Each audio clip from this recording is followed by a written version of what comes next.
Welcome to TV20 News. I'm Dan Monroe. Coming up on today's news, health reporter Richard Stewart has a story on good nutrition during the holidays. Chef Holly Davenport shows you how to make a delicious dish from the training kitchen of the Greater Cleveland Food Bank's Community Resource Center. But first, I sat down with Dr. Jonathan Ernest, Assistant Professor of Economics at the Case Western Reserve University Weatherhead School of Management, to discuss some tips of keeping within your budget during this busy holiday season. I am pleased to be joined by Dr. Jonathan Ernest, Assistant Professor with the Department of Economics at the Weatherhead School of Management at Case Western Reserve University. Dr. Ernest, thank you so much for joining me today. We're talking about the holidays and we're talking about spending and how to stretch that budget. Times are tough out there. Things are more expensive. Now we have all the shopping going on, yet your bills and everything all gathered around you. What can people know to not get overextended? Yeah, well, thank you for having me. It's always wonderful to be able to talk about finances and people managing their budget, especially this time of year. And especially when over the last couple of years, we've seen a lot of prices rise pretty significantly with inflation in general and a lot of the things that you buy around the holiday season. So there's a few things that you want to keep in mind to make sure that you're not going outside of your means when you're making those purchases and giving gifts and celebrating this holiday season. So one thing to keep in mind is always it comes down to make sure that you have some sort of budget. Write down your costs, expenses that you have to face, how much you're willing to potentially spend on things, and make sure that you're taking into consideration what those other things are that you're giving up when you purchase something. So you don't want to just dive in and say, I want a little bit of everything or a lot of everything. You want to say, I have to make some real hard choices. My budget can only go so far. And writing those down can really help you see what we call that opportunity cost of when you're getting something, what else are you giving up? So if I'm buying that new scooter, does that mean that I can't get that fun basketball game instead? Yeah, because I know with young families, especially the holidays, you want to give your kids the world. And you want to see the look on their faces, but you also have to remember, you have to pay for electricity. You have to pay for gas. You still have other things to work on. Exactly. And while we've seen prices go up, a lot of those prices that we've seen rise are for things like rents have really taken up a larger portion of people's budget than they have previously. And that means that you don't have as few of those extra dollars to buy some of these things. So you really want to be careful when budgeting. So I would say make sure that you're really considering sort of which things are going to get the most value for you, and having those all written out can help you do that. But also make sure that you understand kind of the true cost of those things that you might be buying. So if you go to the store and you say, oh, I'd like to buy this $100 pogo stick, that's worth $101 to me, I should purchase it. But if you're purchasing it on a credit card where you already have a lot of debt and a 20% interest rate that you're paying, it's going to end up costing you much more than $100 by the time you finally pay it off well into next year. And it may not be worth that amount to you. So you want to take that true cost of ownership in that case into account. What are some tips you have for families to actually make a budget? Sometimes they might not even have a budget. It might be too daunting or too scary, or they might not know the numbers too well. What are some tips on actually sitting down and making a budget out? Yeah, so there's a few things that make it a little bit easier now. So a lot of times you can track finances a little more easily today with access to apps and your bank online. You can see what expenses you've had in the past. If you can look back all the way to last year and see how much you spent on different items, that can help you budget for this year. But also you can track kind of your consistent necessity type of expenses, how much you're paying for that electricity bill, about how much food costs you, those sorts of things, and how much money's really left in your budget. Keeping in mind that maybe you got a little bit of a raise this year, hopefully at work, but all these things also went up in cost, so the actual cost that you're having to pay might exceed that budget. So you might want to start reshuffling what you're purchasing a little bit and say, I don't need to buy exactly what I bought last year. Plus people like to get fun new gifts that are surprising and exciting. And so there are some items overall, as an economist, we look at inflation and say, hey, things cost 2.5% or so more than last year on average. But individual items, some have even gone down in price. So when we look at things like electronics, a lot of times those are actually cheaper this year than last year. Other toys and games, and even things like hardware, we've seen if you want to buy a hammer for your loved one who likes to build things, those sorts of items might actually be a little bit cheaper. Last year you might have said, well, it's not quite worth it to pay for that. I'd rather buy the basketball instead. But this year, if the basketball is more expensive and the hammer is a little cheaper, it might make sense to switch it up a little bit. What are some traps, some mistakes people should avoid when going through the holidays with their finances? Yeah, so it's a little bit boring to make a budget and sit down and do it, but then it's even harder to go out to the store and stick to that budget, right? You walk around, you see flashing lights, you see pretty things and glitter everywhere, and all of a sudden you make these impulse purchases you didn't plan on, and in the moment they might seem like they'd be much cooler, more worth it to you than what they actually, the amount of value you'll get out of them. So we find lots of these sorts of traps in behavioral economics when we study it, but basically what it boils down to is try to be consistent about what you're going out to purchase, actually getting those things, not falling for these traps of kind of being sold a product that you wouldn't otherwise buy, so that you know that you're spending those dollars wisely and not going into too much debt to be able to pay for it, because again, then it's even more expensive in the long run to purchase those items. I can tell you personally, one of the traps in my family we get caught up in is the keeping up with the Joneses. Our neighbor's got a trampoline. We have to get a trampoline for our kids. Our neighbor got a motor scooter. Let's get a motor scooter for our kids. How do you get rid of that noise in your head like that? Yeah, and that's been made even more tough with things like social media, the TikToks of the world. Everyone last year had to run out and get, a particular water bottle because that's what they see everyone else drinking from.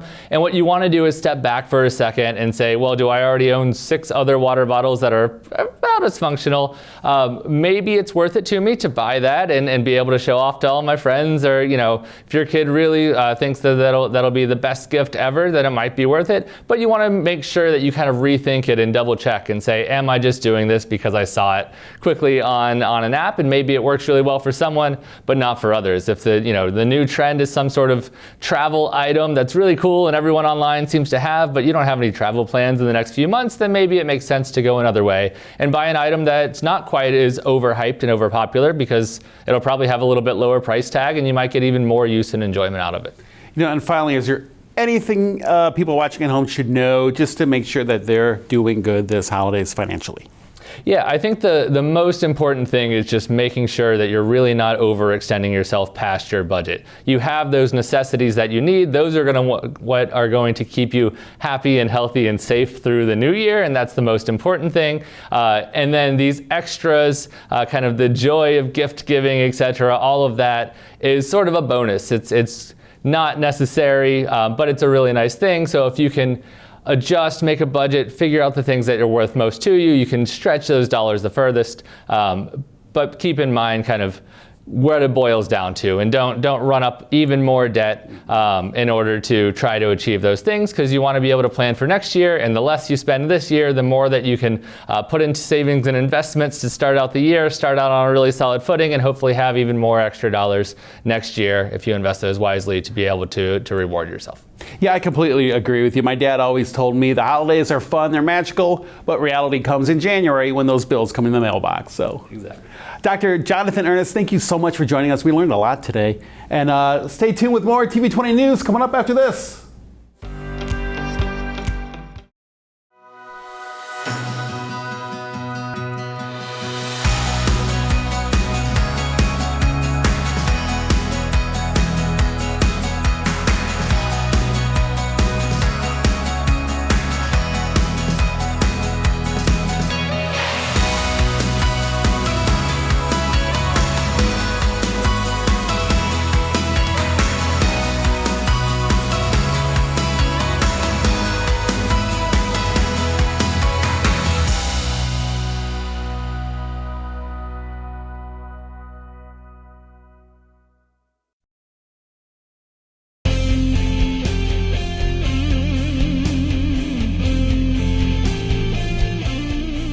TV20 and the Cleveland Division of Fire have teamed up to bring you these Christmas tree safety tips to make your holidays even better. Watch out for electrical issues by inspecting lights and extension cords for wear and damage, and never run them under carpets or across doorways. Unplug your tree before you go to bed at night or before you leave the house. Keep your tree 3 feet away from ignition sources such as space heaters, fireplaces, or candles. Never place a lit candle on your Christmas tree. And keep your tree watered every day. On behalf of TV20 and the Cleveland Division of Fire, we want to wish you a very Merry Christmas and Happy Holidays.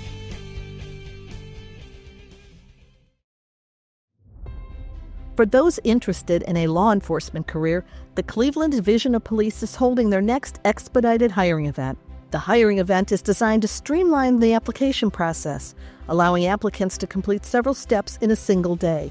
During the event, applicants will have the opportunity to submit their application, take the National Testing Network exam, undergo the physical fitness assessment, and receive a pre-conditional employment offer.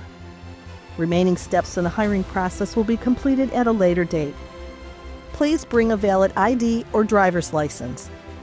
Walk-ins are accepted, but to secure a time slot, please pre-register at 216-623-5233 or via the QR code. Welcome back to TV20 News. I'm Dan Monroe. In our TV20 News health segment, health reporter Richard Stewart looks at good nutrition during the holidays. Happy holidays, everybody. It's that time of year again when we gather together with friends and family to enjoy a holiday meal. But we want to do it healthy. And to discuss that, we're joined by registered dietitian nutritionist Amanda Liptak. She's CEO of Nutrient Rich Life. Amanda, thank you for joining us. Thank you for having me. So what are the top 3 tips you have for our viewers about eating healthy during the holidays? Absolutely. So prioritize your daily regimen. If that means that it means keeping good pace of meals, eating breakfast, lunch, dinner, snacks, keeping to your daily routine, your exercise routine, your movement, as much as possible. We all know that the holidays are going to be a little bit different. They're going to look and feel a little bit different. We're going to be a little bit more busy, have a little bit more stress, but if we can normalize our routine, that's going to help us stay on the healthy track. The second thing is really balancing your plate. And by that, I mean that the holidays lend itself to bringing a lot of high calorie, high fat, high carbohydrate choices when it comes to food. So if we can be intentional about the way that we're plating our food and we're balancing with carbohydrates, with fats, with proteins, then we are going to feel better. We're going to have more stabilized energy. We're going to have more blood sugar regulation throughout the day, and that's just going to help us overall. The last thing is really pick your favorites. It's the holidays. We want to come from a place of balance and sustainability, not deprivation. So really balancing your plate with your favorite choice is going to be important. Maybe that's an alcoholic drink, or maybe it's a sweet treat, like a homemade favorite or a baked good, but you are going to pick your favorite. And that also means that you can't have everything. You can have 1 or 2 things, but you can't have everything. We don't need to feel that food FOMO, fear of missing out, because it's the holidays. So chances are you're going to run into that favorite food again at some point during the rest of the month. Which brings me to my next question. How do people avoid overindulging at these massive holiday feasts? The number one way that you cannot overindulge is to make sure that you are not skipping meals throughout the rest of the day. So again, keeping good pace of meals throughout the day helps stabilize blood sugar regulation and helps you make informed nutrition choices. It will help you not overeat when it comes time to that celebratory meal. And that is the number one thing that you can do for yourself throughout the day. What advice do you have for people who feel pressured to either overeat or eat multiple portions at a holiday meal? Maybe the host is bearing down on them. Take more, take more. What say you to that? Yes, this is a real thing. So I call those the food pushers. And people really mean well. The host or hostess just gets really excited about preparing the meal, about hosting the event. But it's really important when we attend these events to maintain boundaries. And so part of that is actually being able to speak up in a kind and gentle way. And the number one response that I love to share with my clients is you can say thank you, but I'm enjoying what I've already had. And that kind of closes the conversation. The guest knows, okay, sounds good, we're gonna move on. Let's talk holiday beverages. Many of them are loaded down with sugar. What are some healthier choices people might look to? It is true that you can consume a lot of calories, a lot of sugar, a lot of fat in an alcoholic beverage. So one of the things that I love to do is to modify beverages. If you're out at a restaurant or someone else is hosting, you can ask for less syrup. You can ask to make it kind of light or skinny fare. If you're hosting, I would entertain serving mocktails. And then people can have the choice whether or not they want to add a shot of vodka or a shot of alcohol to that drink. But that also gives them the option to enjoy it without the alcohol as well. So sparkling water, using kombucha as the base, or a probiotic drink is a great way to, create a mocktail. You can add a lot of extras to that to garnish, like fresh rosemary, use a cinnamon stick to stir, fresh orange slices. Those are all fun ways that you can make the drink festive without making it high calorie. Amanda, thank you so much for joining us and sharing those valuable holiday nutrition tips. You're so welcome. She is Amanda Liptak, CEO of Nutrient Rich Life. I'm health reporter Richard Stewart. Happy holidays. Back to you, Dan. Thanks, Richard. We'll be back with more TV20 news right after these messages. Today's vote, in my eyes, is not a very difficult one.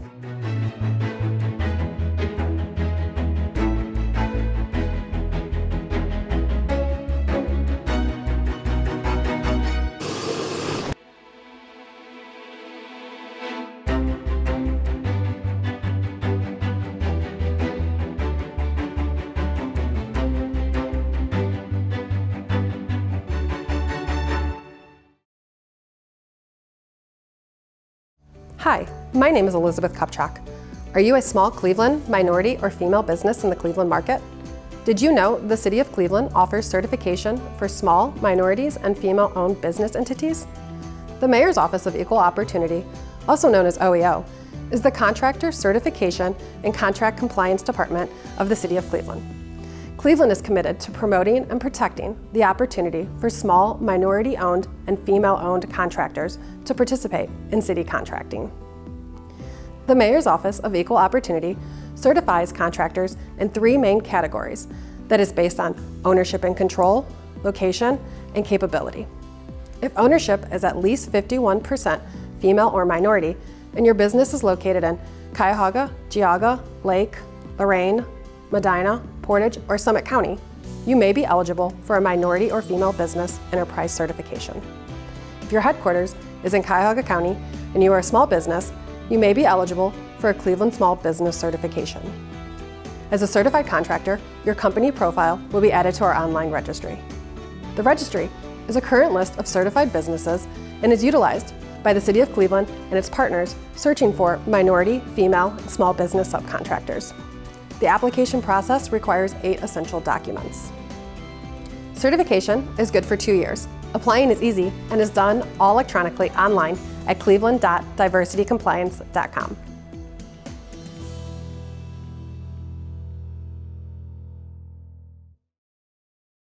Cleveland Public Library is the People's University. As the center of learning for a diverse and inclusive community, Cleveland Public Library is much more than books. Our vision is to put opportunity within reach and empower people. We are a free resource for people of all ages and all abilities. From kindergartners learning to read, to teens discovering career paths, to adults and seniors pursuing new hobbies and interests. The library has something for everyone and offers a world of possibilities for you to discover and unlock. Visit Cleveland Public Library and access free programs and services in arts and culture, social services, literature, technology, family and education, and much more. Learn more at cpl.org and start your story with us at the People's University. Welcome back to TV20 News. I'm Dan Monroe. I caught up with Chef Holly Davenport at the training kitchen of the Greater Cleveland Food Bank Community Resource Center, where she taught me how to make a great dish with collard greens. Hello and welcome to Food for Thought. I'm your host, Dan Monroe. This is the show where we make some good, healthy meals and we teach you how to do it along the way. Joining me right now is a culinary queen of Cleveland, Miss Holly Davenport. Holly, good to have you back. Good afternoon. How are you? I am doing fantastic. Happy holidays. Happy holidays to you, Holly. Holly. Dan. Holly Jolly. Holly, what are we making today? So in the spirit of the holidays and staying healthy, we're going to make a braised collard green dish with no meat. Braised collard green dish. Tell me what collard greens are. Collard greens are a vegetable, a leafy vegetable, green leafy vegetable, and they have plenty of vitamin K. And traditionally, it's a soul food for African Americans. It's a Southern food. So I'm putting a spin on it today, making it healthier, because normally you cook it with meat. It used to be a ham hock, but you know, we've graduated to a smoked turkey. But today we're just going to use liquid smoke as the key ingredient. Well, I know our ingredient here is the collard greens, but what else do we have to go into this? We have vegetable broth, we have some red and yellow peppers, we have minced garlic, we have onions that have been roughly chopped so you can still get some texture. We have liquid smoke, we have a 6-pepper blend, and we have a veggie seasoning. Okay. And I should say that we are here at the Greater Cleveland Food Bank Community Resource Center, where a lot of the ingredients you see here come from the markets that the neighbors use. Yes, they do. Cool. And it's been very successful. That's what I hear, very successful. I Very. like that. Well, what's our starting point? How do we start? So first we're going to turn on the stove and get that heated up, and we're going to add our oil and our aromatics, which would be the minced garlic and the onions.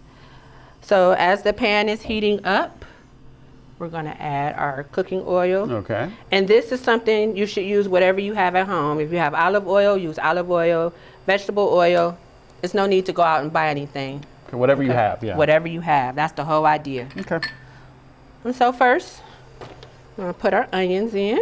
Onions cook up so nice with that oil, you know? Yes, really they do. Just become And they nice and soft. You know, Dan, I believe in lighting up a room with the flavor. There you go. So then we're going to add our minced garlic. And they're a perfect combination for flavor. Okay. And so you want to cook those until the onions start to become translucent. Okay. Okay? So smell it already, yeah. Yeah. Have you ever had collard greens before? I have not had collard greens before, I'm ashamed to say. Don't be ashamed, Dan. I'm curious to see what they taste like. Oh, good. I'm glad I get to be the first person. And so, as those are cooking down, we'll add our beautiful yellow, orange, and red peppers to add some color. You know, we talked about that rainbow.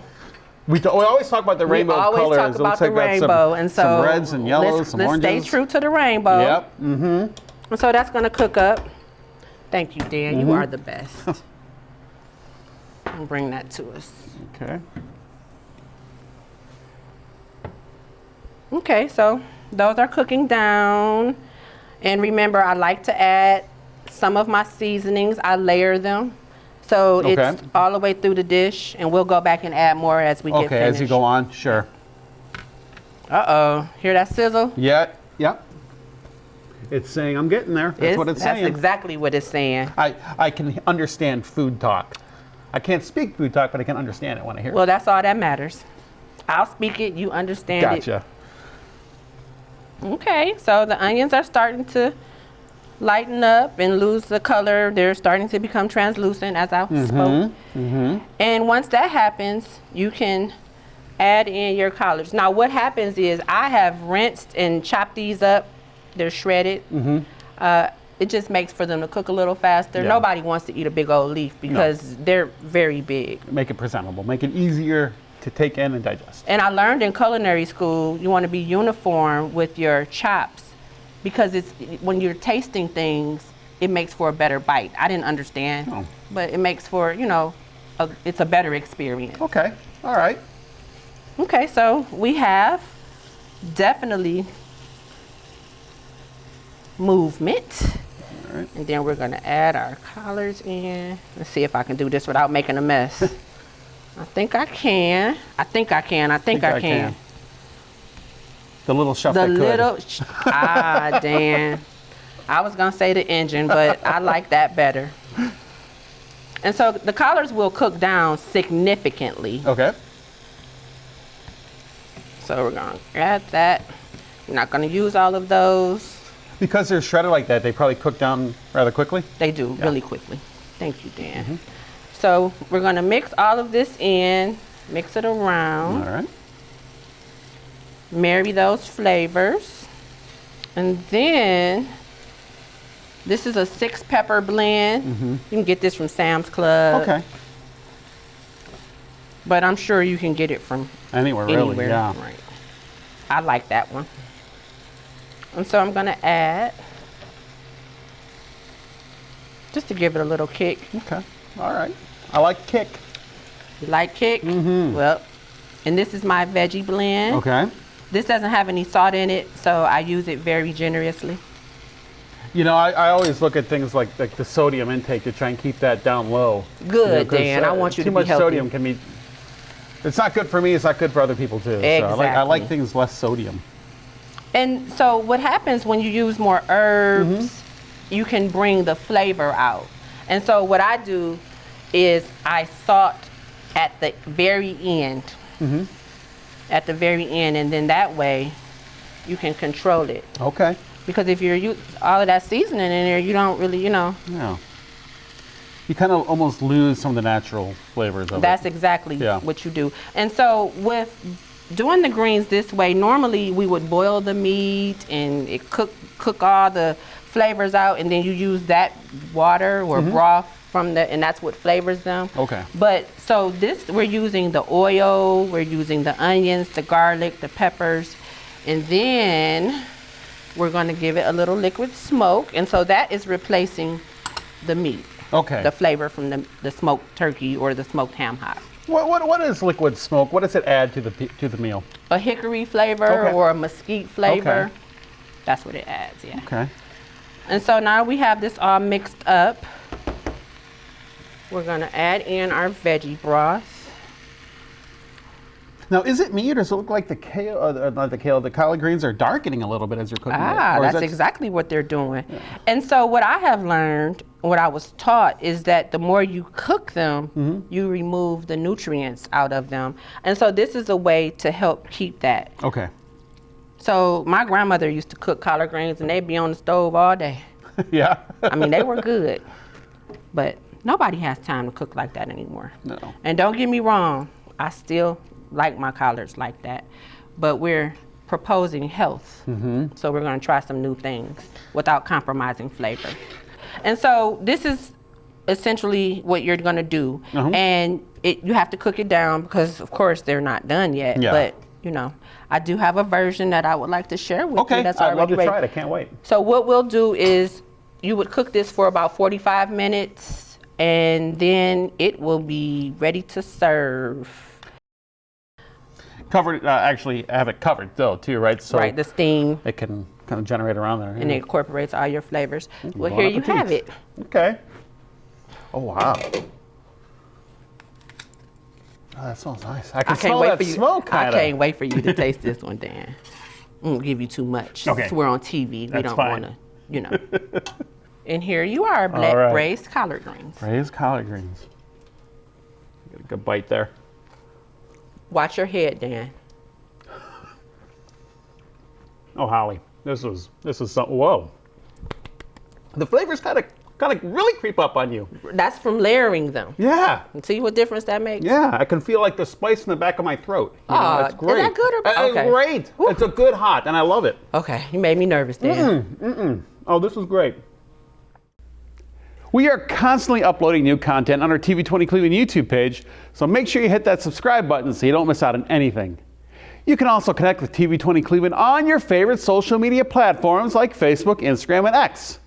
Thanks for watching TV20 News. I'm Dan Monroe. From everyone here at TV20 to all of you, have a Merry Christmas, a Happy Hanukkah, and a joyous Kwanzaa. And for whatever else you might be celebrating this holiday season, we hope it's a good one.